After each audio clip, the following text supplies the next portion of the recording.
Bienvenidos a la clase número 1 del módulo 2 de Fisiología Cardiopulmonar. Vamos a estar hablando sobre los fundamentos de la mecánica ventilatoria,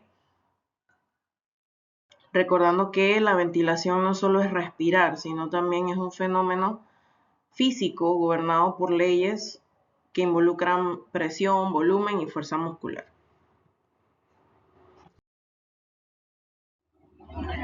¿Por qué se mueve el aire? Recordemos que la ventilación pulmonar no es un proceso pasivo, sino que el aire se desplaza siempre de zonas de mayor presión hacia zonas de menor presión.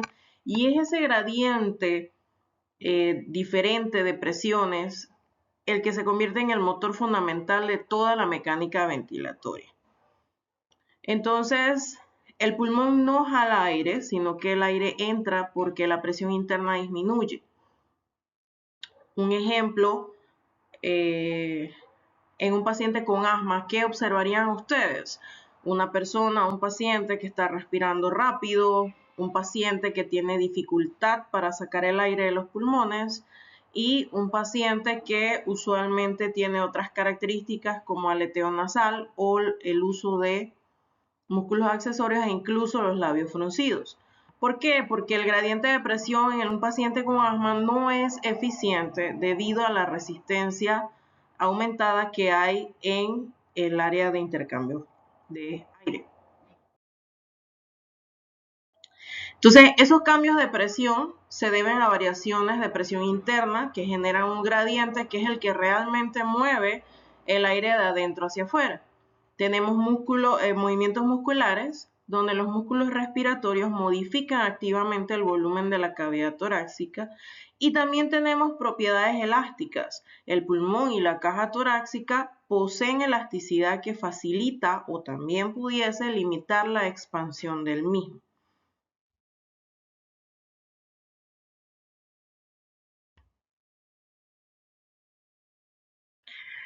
En las presiones respiratorias, antes de entender el concepto de ventilación, debemos recordar que el sistema respiratorio es un sistema elástico que está dentro de una cavidad cerrada.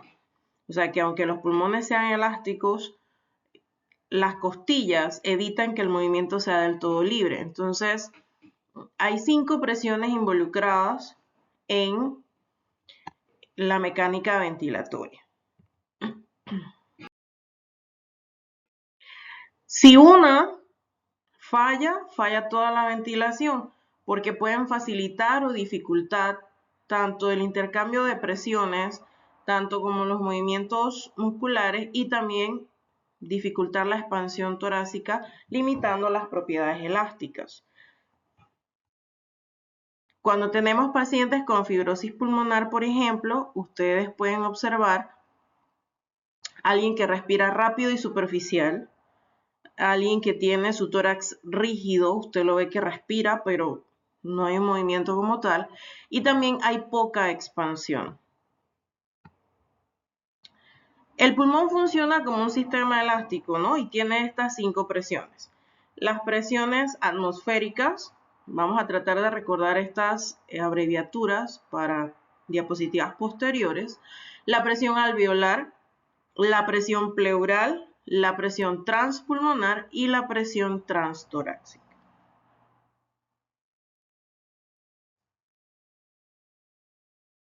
En cuanto a la presión atmosférica, es la presión ejercida por el aire ambiente y que constituye el punto de referencia para todo el sistema respiratorio. Recordemos que a nivel del mar, esta presión equivale a 760 milímetros de mercurio y que convencionalmente se toma como el 0 centímetros de agua. Entonces se convierte en una referencia para el sistema respiratorio. 0 centímetros de agua por convención, que en una fórmula o en un cálculo que ustedes lleguen a hacer o en los estudios que vamos a ver en clases posteriores, equivale a los 760 milímetros de mercurio a nivel del mar. Recordando que esta presión va a ser constante, externa y comparativa. Si no existe presión atmosférica, simplemente no va a haber gradiente y eso significa que no va a haber ventilación.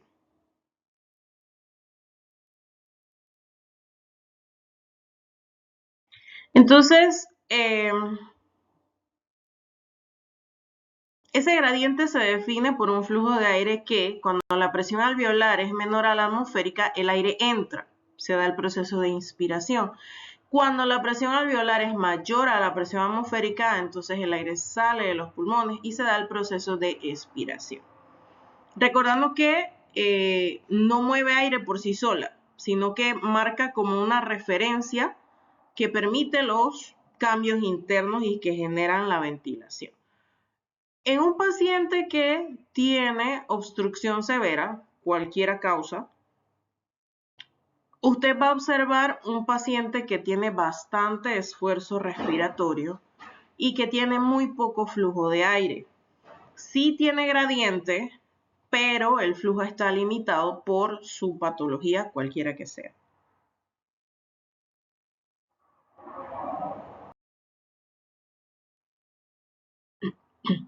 En cuanto a la presión alveolar, es la presión dentro de los alveolos y es el factor directo que determina el movimiento de aire durante la ventilación. La peculiaridad es que incluso con cambios mínimos de aproximadamente 1 centímetro de agua son suficientes para generar el flujo aéreo. Estos cambios serían consecuencia de las variaciones del volumen pulmonar producidas por los músculos respiratorios según la ley de Boyle.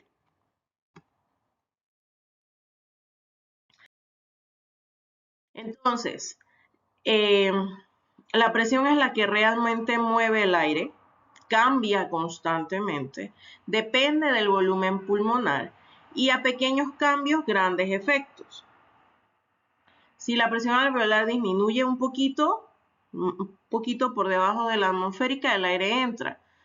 Si no hay flujo, la presión alveolar es igual a la presión atmosférica y en la expiración, entonces la presión alveolar aumenta por encima de la presión atmosférica.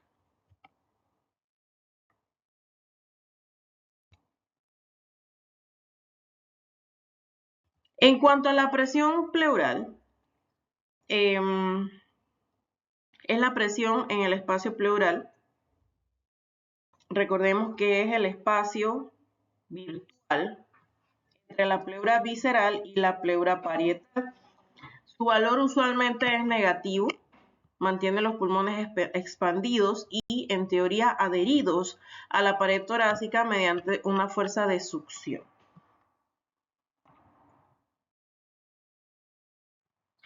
¿Qué pasa en reposo?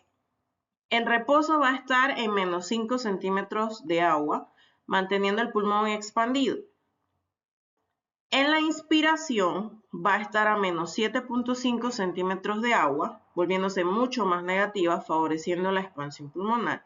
Y durante la expiración se hace menos negativa y facilita el retroceso elástico del pulmón. Ahora, en un paciente con EPOC, una enfermedad pulmonar obstructiva crónica, usted puede observar una expiración prolongada, va a haber atrapamiento de aire y el paciente tiene un signo característico que se llama tórax en barril. La presión no logra expulsar el aire.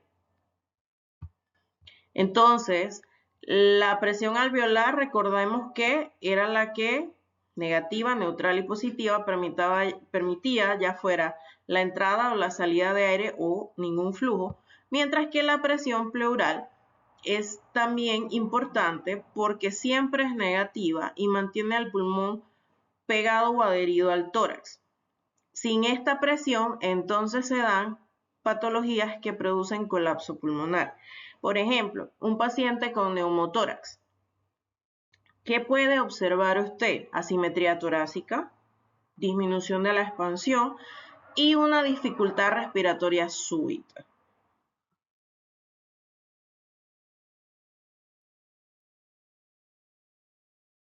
Ahora vamos a ver las presiones transpulmonar y transtorácica. La transpulmonar representa la fuerza que mantiene los pulmones expandidos, mantiene el pulmón abierto.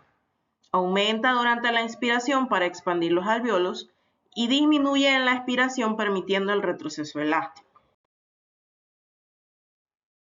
Ahora, la presión transtorácica entonces es la que refleja la relación mecánica entre la caja torácica y el ambiente externo, tiene variaciones con los cambios de volumen en el tórax, influye en la capacidad de la pared torácica de expandirse o retraerse, es decir, que regula el comportamiento del tórax.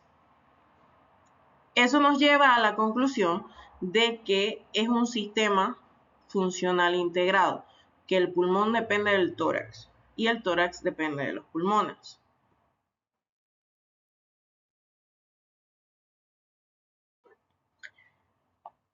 Ahora vamos a hablar sobre los músculos respiratorios. Obviamente, como está en la imagen, el principal músculo de la respiración es el diafragma.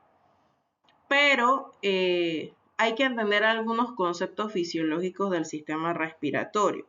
Los pulmones son estructuras pasivas, no pueden expandirse por sí solos, necesitan todas las presiones que mencionamos con anterioridad y dependen también de la acción de los músculos que permiten modificar el volumen de la caja torácica y generan gradientes de presión necesarios para la ventilación.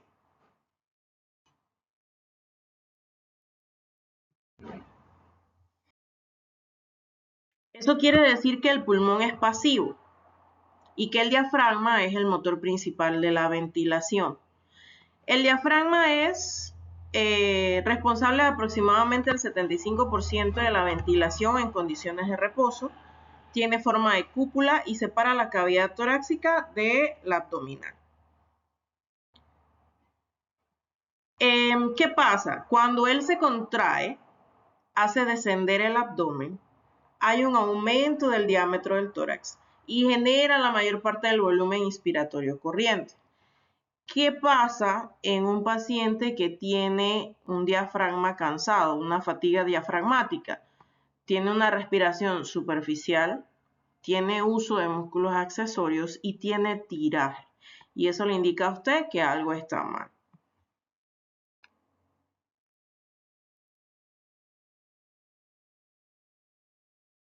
Entonces, acá vemos más o menos cómo funciona la contracción y relajación del diafragma, recordando que un diafragma sano y bien entrenado es la clave de una ventilación eficiente en reposo y durante el ejercicio.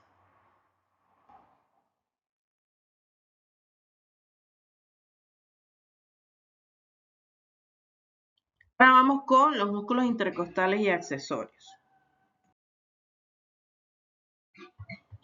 Tenemos los intercostales externos.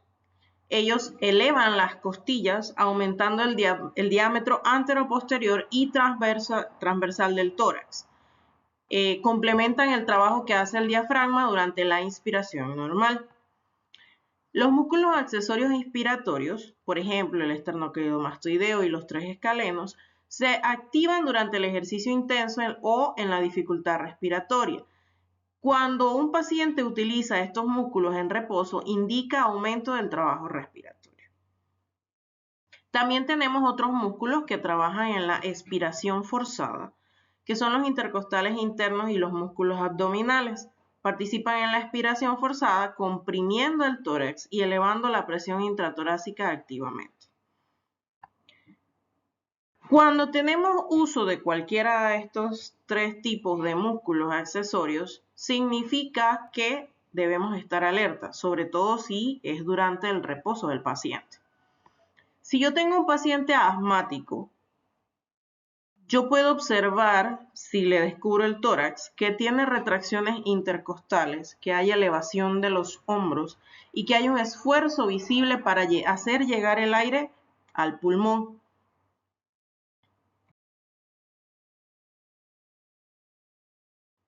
En la dinámica ventilatoria, entonces, entra en juego la ley de Boyle. A temperatura constante, el volumen y la presión de un gas son inversamente proporcionales.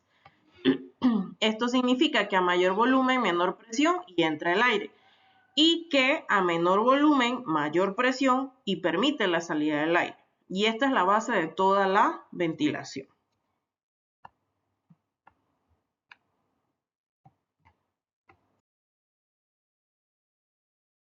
Entonces, en la secuencia ventilatoria es una cadena de sucesos, iniciando con la contracción mediante la activación muscular respiratoria, pasando por el aumento de volumen por la expansión de la caja torácica, disminuye la presión alveolar y permite entonces la entrada de aire con un flujo inspirado.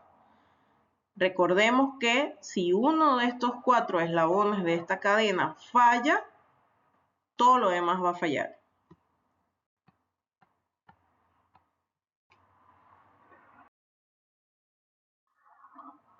Entonces, ¿qué pasa cuando respiramos normalmente? Sin forzarnos, sin enfermedad. La inspiración tranquila es un proceso activo. Va a haber contracción del diafragma y de los intercostales externos, aumento del volumen torácico, disminución de la presión pleural, disminución de la presión alveolar por debajo de menos 1 centímetro de agua, y va a haber un gradiente donde la presión atmosférica va a ser mayor que la alveolar, permitiendo la entrada de aire. En la expiración tranquila en reposo, tenemos un proceso pasivo donde se relajan los músculos, disminuye el volumen torácico, retrocede la elasticidad pulmonar, hay un aumento de la presión alveolar, se vuelve positiva, más de 1 centímetro de agua, y el gradiente de las presiones indica que la presión alveolar va a ser mayor que la presión atmosférica, permitiendo la salida del aire. Cuando tenemos un paciente con alguna enfermedad obstructiva, por ejemplo el EPOC, usted puede observar que su paciente en reposo va a permanecer en expiración activa, va a hacer uso de músculos abdominales y va a tener dificultad respiratoria o incluso disnea.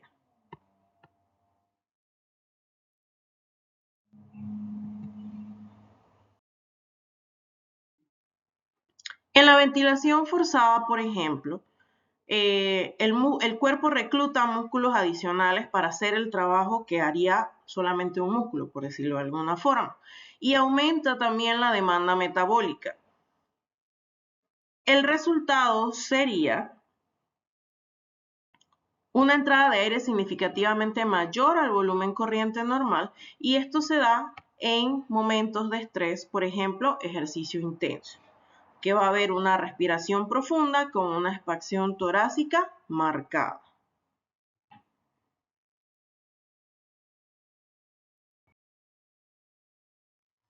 En la expiración forzada, entonces, vamos a tener un proceso activo donde los músculos abdominales e intercostales internos se contraen, comprimiendo la caja torácica y aumentando la presión intratorácica. Esto va a permitir que expulse de forma rápida y completa el aire, por ejemplo, cuando usted tose o cuando sopla o durante ejercicio de alta intensidad. Que el secreto para una persona que se ejercita o que hace ejercicios de alta demanda es aprender a respirar. Aprender a respirar le va a ayudar también a regular la cantidad de pulsaciones por minuto.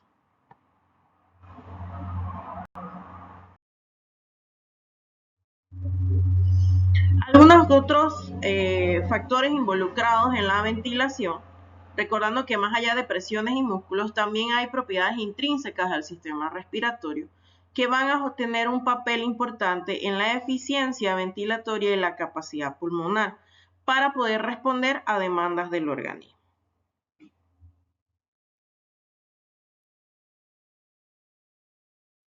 Por ejemplo, basándonos en la fisiología respiratoria, nosotros tenemos la elasticidad pulmonar, que usualmente tiene tendencia al colapso. Es la capacidad del tejido pulmonar de recuperar su forma original. Tenemos la tensión superficial, que son fuerzas de las moléculas de líquido en la superficie alveolar que favorecen el colapso. También tenemos un colapso alveolar. En la distensibilidad o complianza, La capacidad del pulmón para expandirse es de aproximadamente 200 cc por cada centímetro de agua normal. Eso facilita la expansión, pero se ve afectado en enfermedades como fibrosis, aumentando el enfisema. Y la resistencia de las vías aéreas, que es como la oposición al flujo de aire, depende del diámetro de los bronquios, si hay moco, cómo está el tono bronquial, y lo podemos ver aumentado en el asma y el EPOC.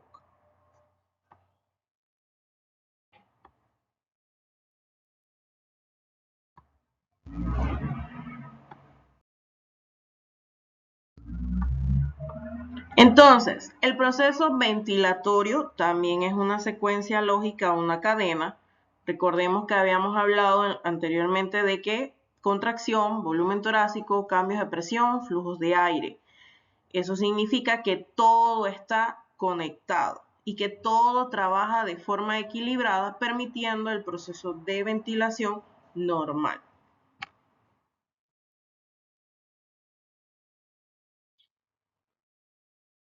Entendiendo la parte fisiológica, nos lleva también a poder comprender la mecánica ventilatoria y cómo aplicarla a la parte clínica. En los ejemplos que les he dado anteriormente, no les he hablado de ningún examen, de ningún parámetro clínico, signos vitales y demás, de ningún tipo de estudio o análisis como espirometría, solamente con lo que usted puede observar en su paciente. Porque recordemos que el examen físico inicia con la observación. Como más adelante vamos a hablar un poco sobre los análisis y estudios que se hacen a la fisiología respiratoria, la idea es que ustedes también puedan diagnosticar o por lo menos correlacionar un diagnóstico con los síntomas y signos de su paciente, sin necesidad de hacer mayores cosas. Recordemos que a veces, o bueno, en su mayoría, no tenemos disponibles este tipo de estudios en policlínicas o atención primaria.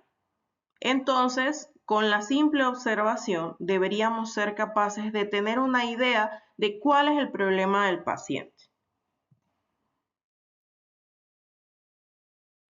Entonces, ¿qué pasa cuando un paciente tiene un neumotórax? Suponiendo que sea un neumotórax traumático. La entrada de aire en el espacio pleural anula la presión pleural negativa y eso produce que el pulmón colapse, se forman atelectasias y eso va a requerir un drenaje urgente para restaurar la mecánica ventilatoria. En el asma, donde hay una resistencia aumentada por una broncoconstricción de las vías aéreas, el aire se queda atrapado distalmente, generando hiperinsuflación y disnea. Aparte que el paciente también puede tener bastante moco en sus vías aéreas.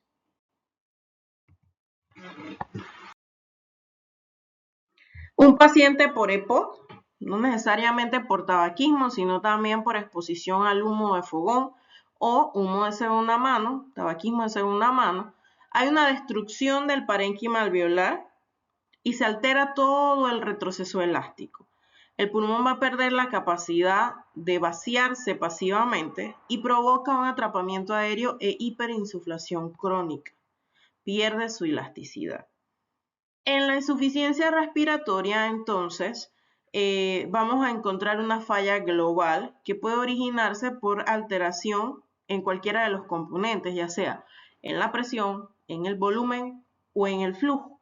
Y eso representa la vía final común de múltiples patologías y que usted puede valorar y decir que requiere soporte ventilatorio.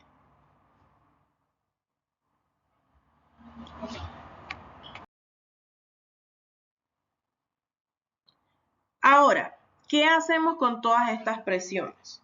Cada presión tiene su función o su rol específico en la mecánica ventilatoria.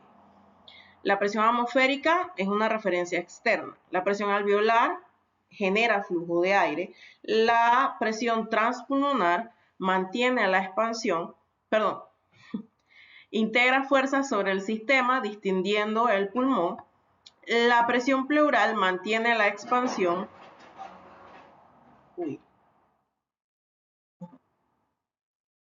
Okay.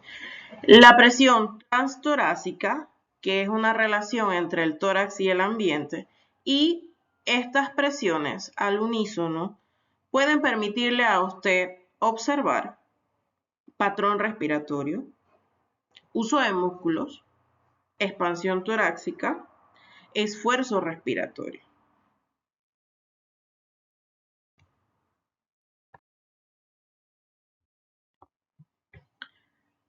Recordemos entonces que aquí juega un papel importante las fuerzas mecánicas con los músculos, los gradientes de presión interna y externa, las propiedades elásticas del sistema respiratorio y un ciclo integrado entre una inspiración activa y una expiración pasiva que se alternan manteniendo la secuencia fisiológica normal dentro del proceso de la ventilación. Recordemos entonces que cada presión también tiene su función y que la ventilación es un sistema integrado donde el aire no entra solo porque los pulmones lo necesitan o lo atraen.